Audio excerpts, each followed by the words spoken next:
YouTube ka? Gawin mo? Oo, pwede po. Oo, Ate Desmix TV po. Ito. Yan. Oh. Ganun lang tayo. Yan. Ay, ikaw. Yan. Yan palinis si Kuya. O, hindi po.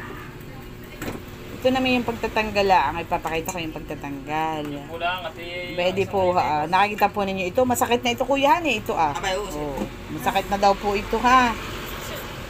Akin pong tatanggalin. Unahin kong tanggalin ito. Maramdaman ni kuya yung sakit. Ay, sarap. Ang sarap. Yan. Ito baga kuya ingrown. Lagi nasakit ang ingrown o ano. Bira lang yan. Pag naramdaman ko ito, dalaw ka mo dito. Okay, sige po. May pagdala ako sa men. Aba, hindi. Kadadating ko laang. Dala, Dali kanina lang. nakailan lang si ano. Madalang nga ang customer. Isa pa yata si Rabili. Alis ko muna yung ako. At dating. Ayan kuya, masakit po. Ay, sus, kuya. Ito po pala naman hagot ang ingrown.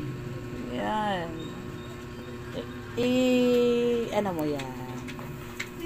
Yo! Ito mag-video ko.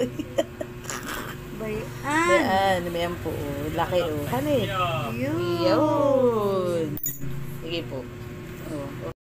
So, ayun guys. Ito na po yung kanyang kuko kanina na tinanggalan ko ng ingrown. Kaya po nilagyan ko amoxicillin. May sugat po yung kanyang kuko. Dati nang may sugat. Hindi sugat ng paglilinis ha. Dati nang may sugat.